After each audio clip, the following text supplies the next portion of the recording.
Continuing to read from Lama Yeshe Losal Rinpoche's From a Mountain in Tibet. From page 125. As well as the full-time residents, there were always lots of visitors, many of whom stayed in the rather dilapidated huts at the side of Johnson House.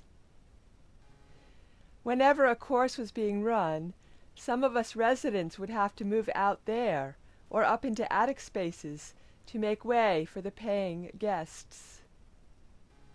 Trungpa gave the instruction, and Akon took care of the practical side of running the center. There was only one shrine room at the time. It had a huge bay window, and it was the brightest, most comfortable room in the house, though it was cold like everywhere else, since we couldn't afford to keep the creaky old central heating running. It was painted in rich yellows and crimsons, and there were butter lamps and incense, as well as a little Tibetan dog called Shengdruk, who was like the discipline master. He would sit quietly while people meditated, and if anyone shuffled in their seat or made a noise, he would bark and stop them in their tracks. Though I loved Trungpa, I didn't attend his teachings. Akon did not insist that I attend prayers, get a job, or do anything at all. I spent most of my time loitering in my tiny bedroom, listening to Hindi pop music on a portable radio. I missed India. After a while, I stopped coming down for meals because I couldn't face the people downstairs. Sherab would bring food up to me. On the one hand, I was very spoiled, but I was also completely adrift and unhappy. I didn't know what to expect from a new life in the West, but it wasn't this chilly and purposeless existence. I cut myself off from the life of the community and felt even less engaged with Buddhism than I had in Rumtek. I missed out on all the powerful teachers who began to arrive as more and more Tibetans left India.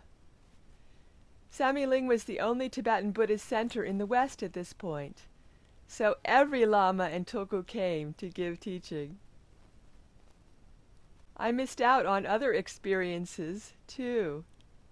Both Leonard Cohen and David Bowie came to Samiling in 1969. Bowie had been seriously interested in Buddhism a couple of years before, when he was studying with Akon and Trungpa's friend, Chimi Rinpoche, at his center in North London. He didn't stay for long at Samiling, as his interest was softening by then. I had no idea who he was. The same went for Leonard Cohen. I was too busy sulking in my room to have any interactions with them. I was sorry about the latter when I discovered Western pop music and their songs. I did make one friend among the hippies who came to stay. He was a young aristocrat, and I found it easier to be around him, as he didn't take drugs and was less smelly than the others. He had a flat down in London and gave me the keys and told me I could stay whenever I wanted. So when I was feeling particularly fed up, I would get on the train and go there for a few days. He seemed to have a very busy life, so I hardly ever saw him. Most of the time I was on my own, drinking whiskey, which I'd started to develop a taste for.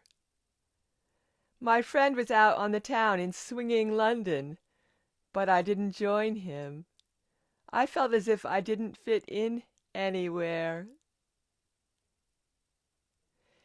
My one pleasure at Samiling was to go for long walks in the countryside.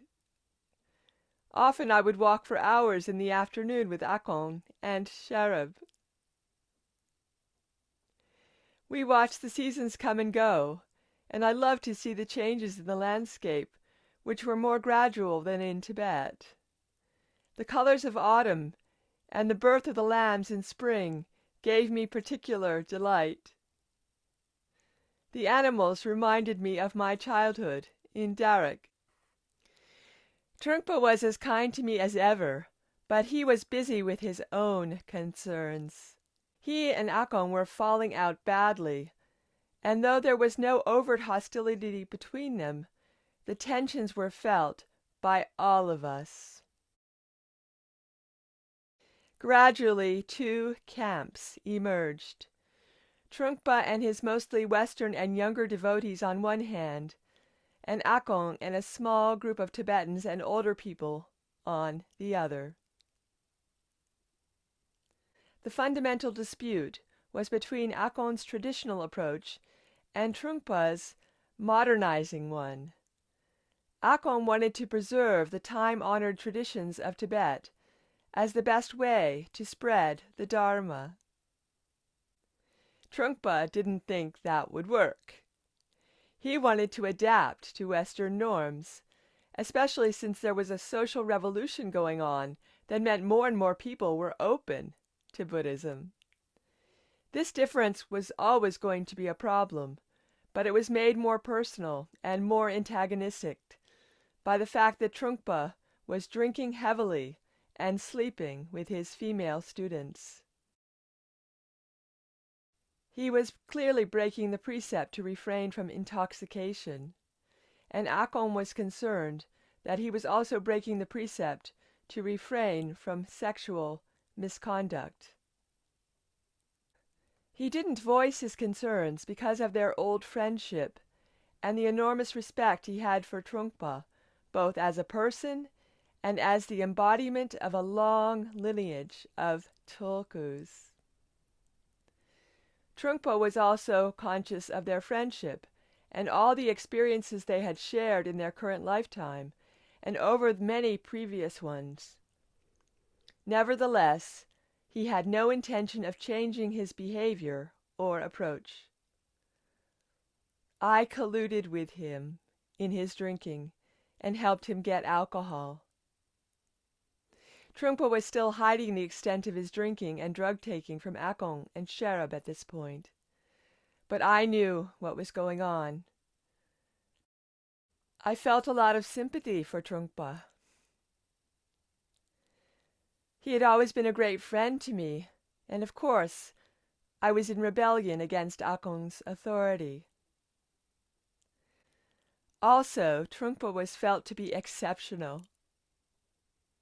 Not just by me, but by everybody who encountered him.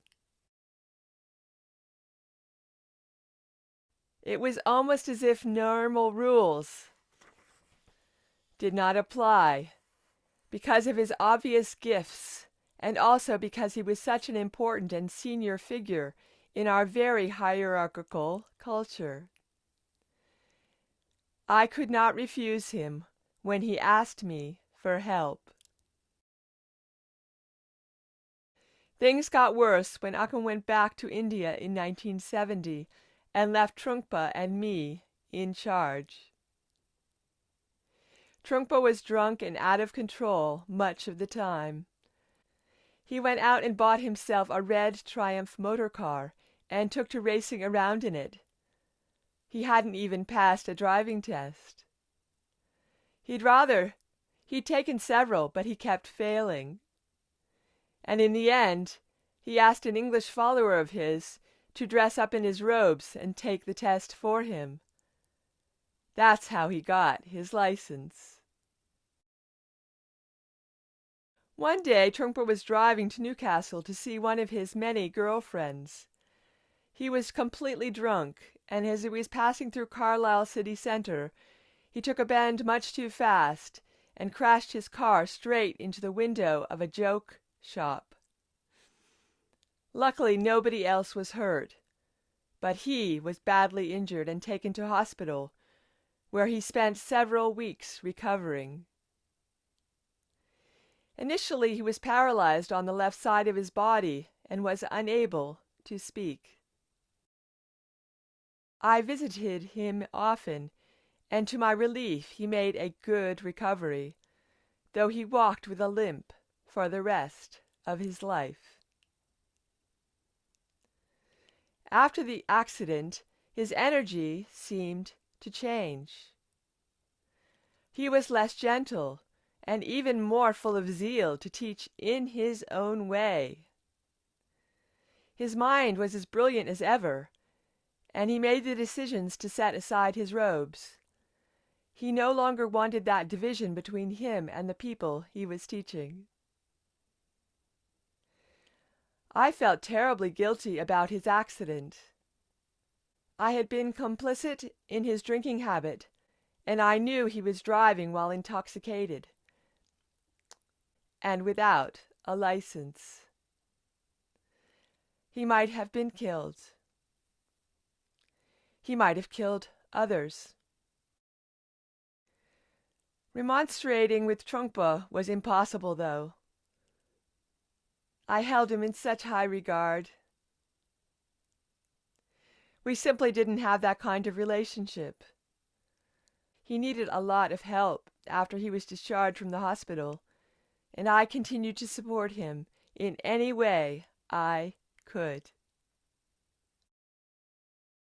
By the time Trungpa was released, Akon had returned from India. He was very upset about the accident. Trungpa, for his part, was drinking even more than before. He was an exceptional person, but he could be destructive, and this trait grew stronger after his accident. His behavior began to enrage Sherab, who previously had been totally devoted to him. He had thought that it was Akon who was causing all the bad feeling, but after a while he could no longer ignore the evidence of his own eyes. When Trungpa admitted the extent of his drinking and drug-taking, Sherab was so angry that I had to stop him from punching Trungpa. The other great worry for Akon and Sherab was Trungpa's habit of sleeping with his female students. One of them, Diana Pybus, was only 15 when she began to visit Samiling. She was from a wealthy family living in London, and she returned many times without the knowledge of her parents.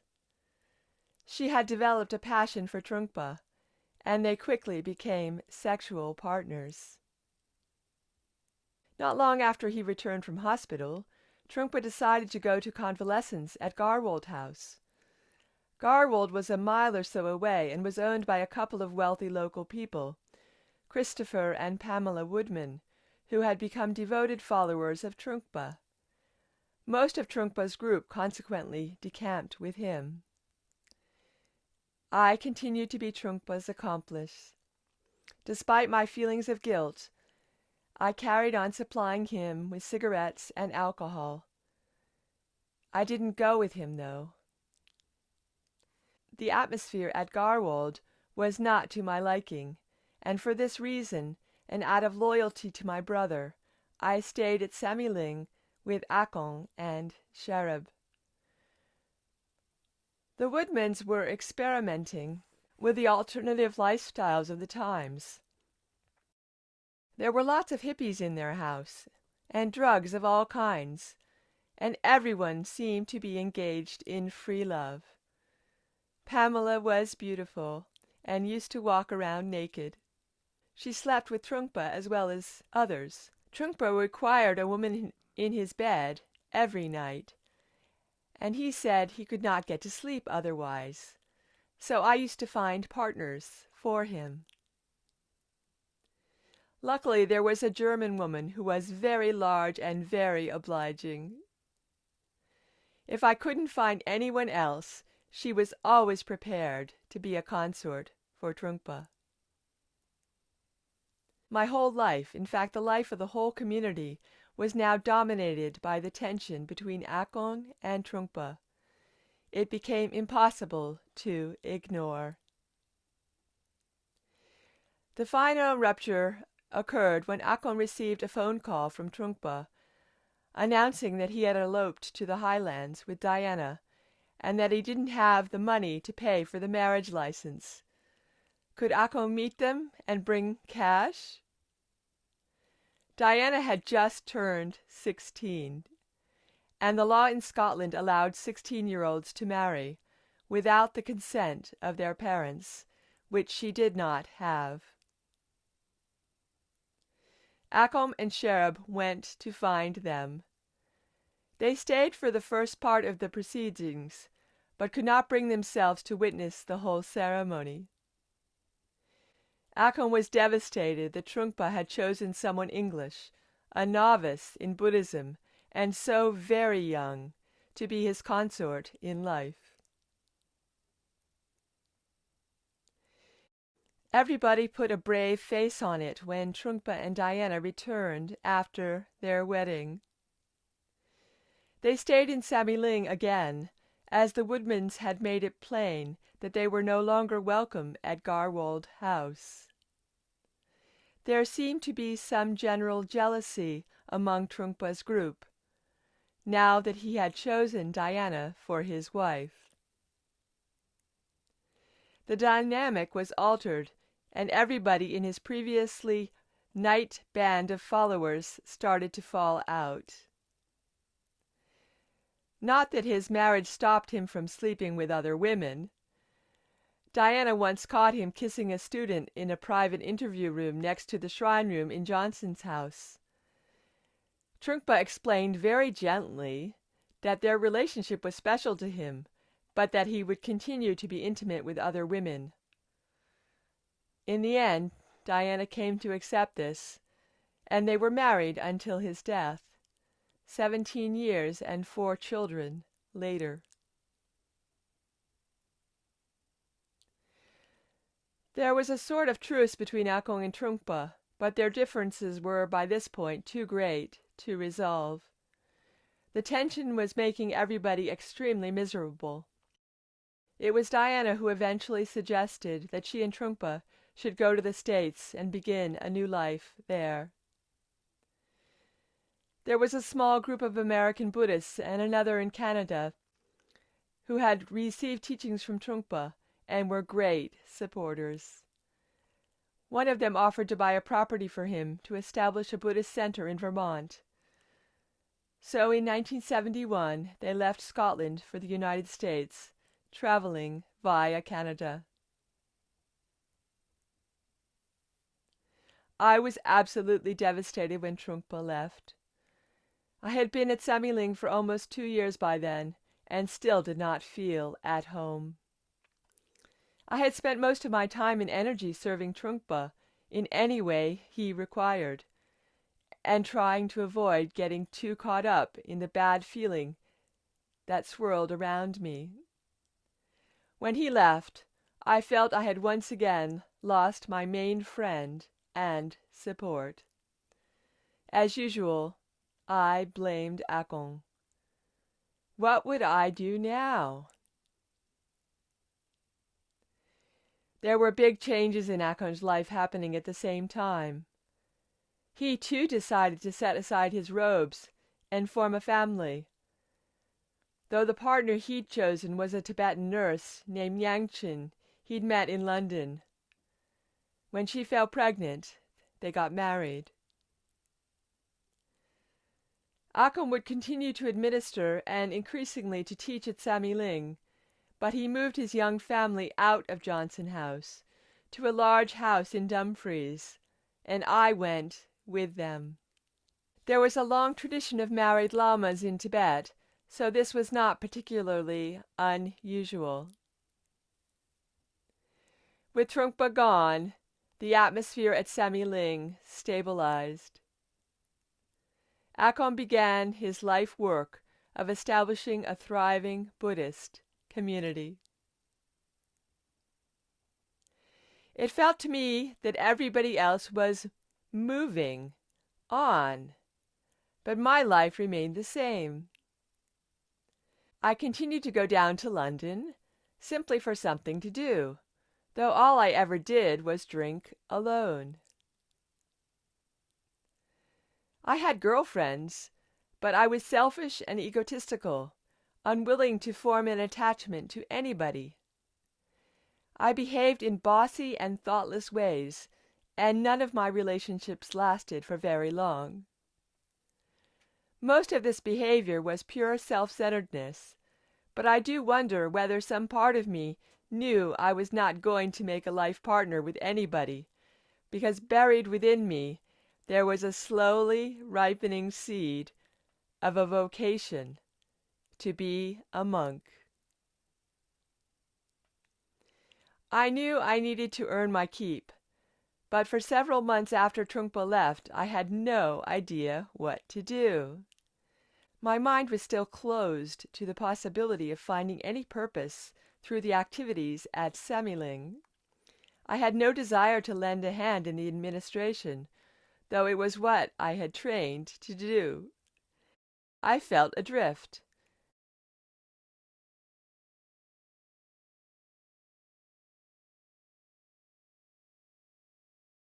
I couldn't bring any awareness to the habitual thoughts that took up space in my mind.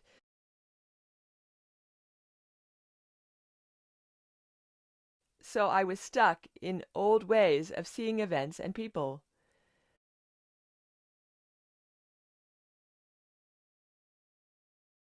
My mind was like a jar of muddy water.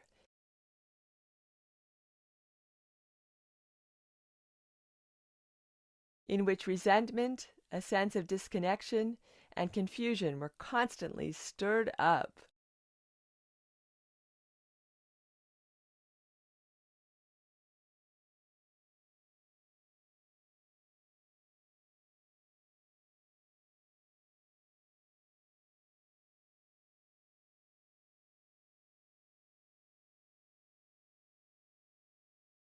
I was unable to let them settle.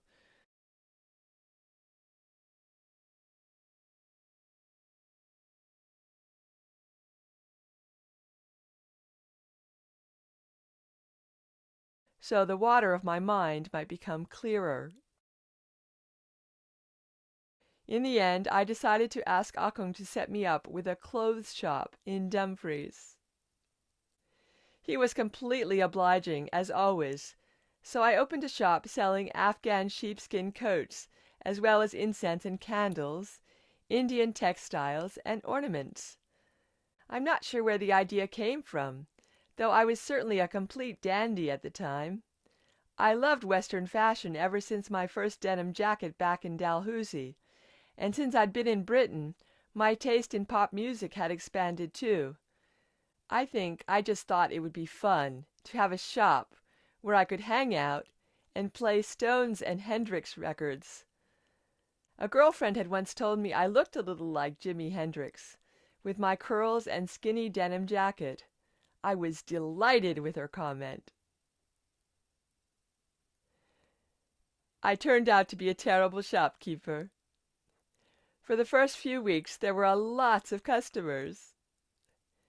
There were no other shops selling youth fashion in Dumfries at the time, and there certainly wasn't one blasting out Hendrix and staffed by a Tibetan refugee.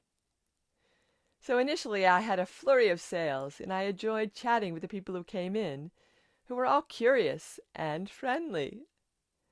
But after a while things quieted down. Then I got bored and impatient, as usual. I would turn up late or not at all, so eventually people stopped coming.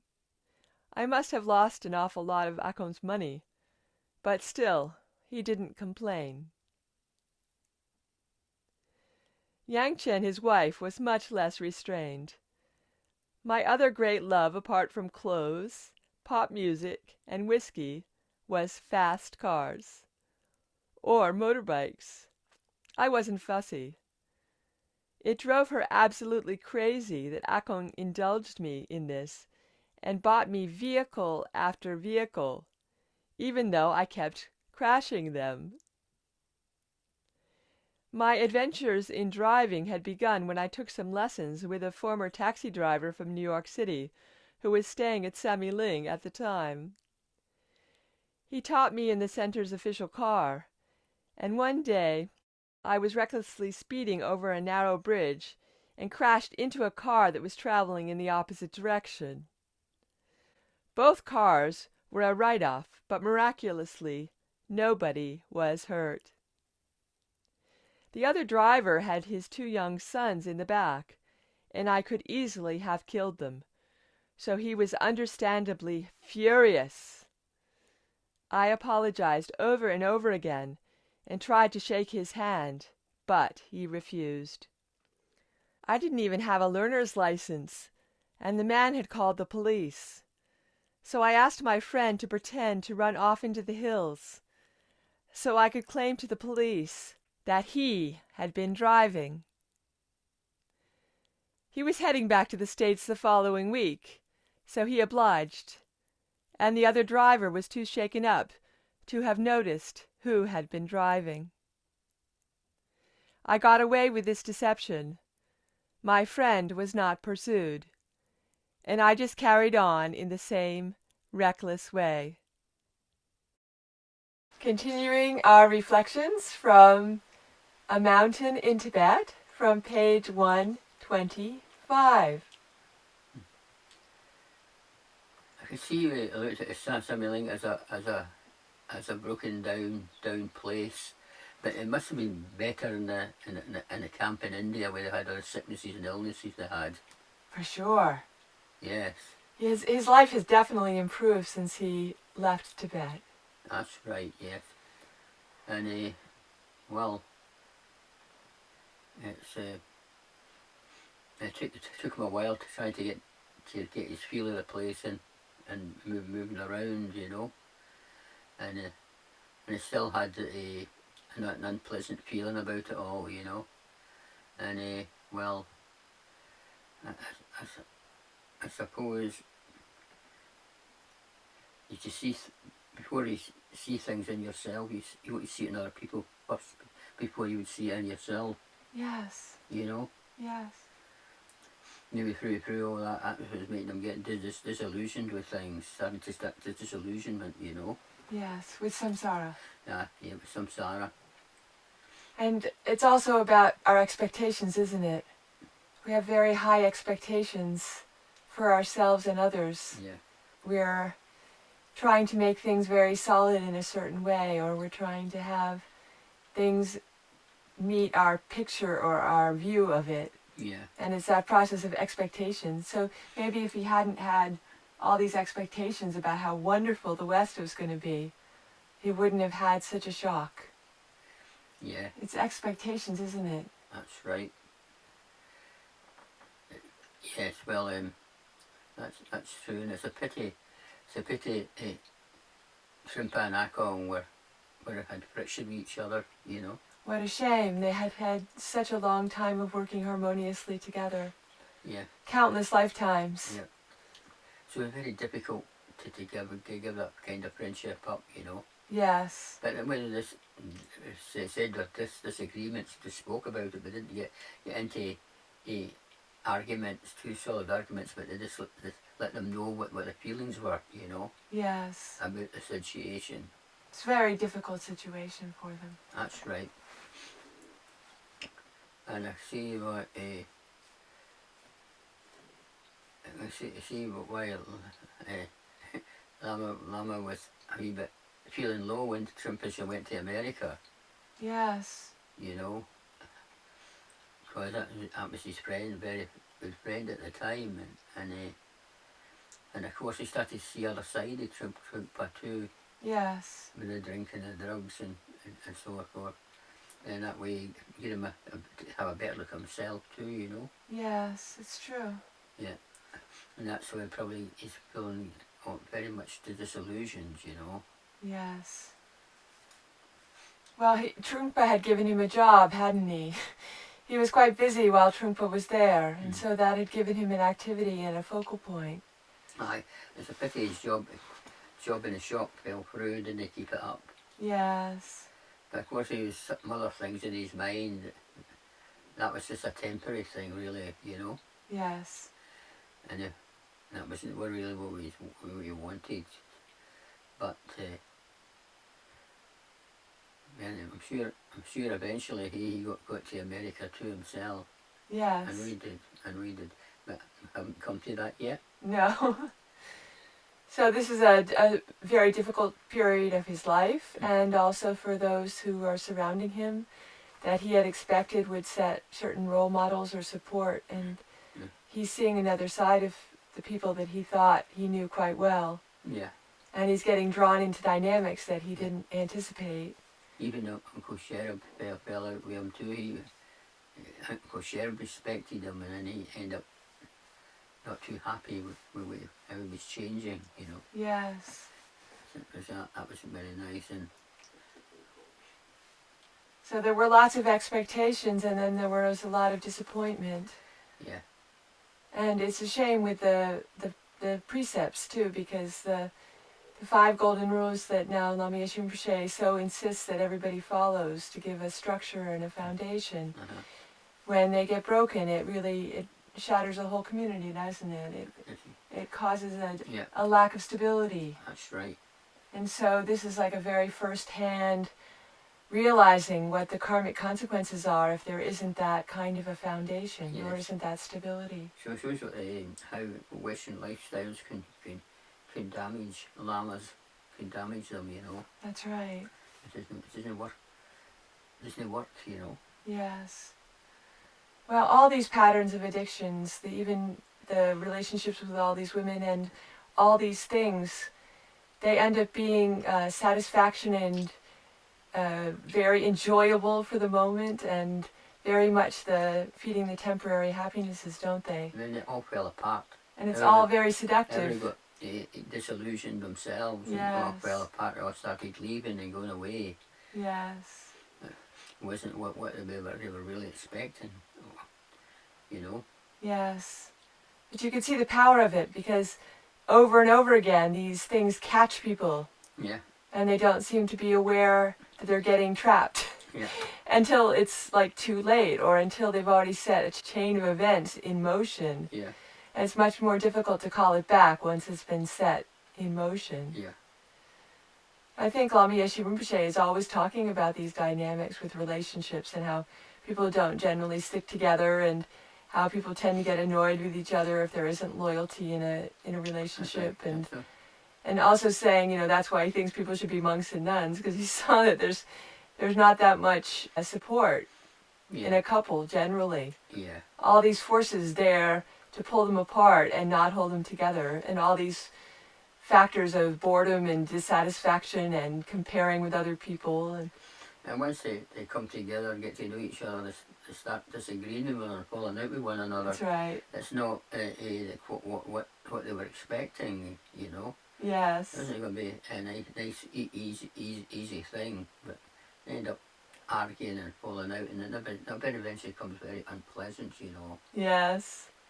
Wasn't it they were saying, maybe Rinpoche, Lama Yeshe, that if you want a spiritual life, you shouldn't try for a relationship, because it can block that. If you have this other focus, you have this other pull. That's right. It can block things, yeah. Yeah. The whole thing can go astray, you know. But it's very few that it works well for. Some people it does work quite well, but not very, very few. It takes a lot of hard work to make it work well. That's right, yes. Because you always have the poison stirred up, I think. Yeah. The poisons get very close to the surface. And especially someone like Trungpa, who is so incredibly magnetic, that he would have just been drawing women towards him, even without intending to. And this would complicate any relationship he was going to have. Yeah. Because there would be the jealousy among those people that wanted to be with him.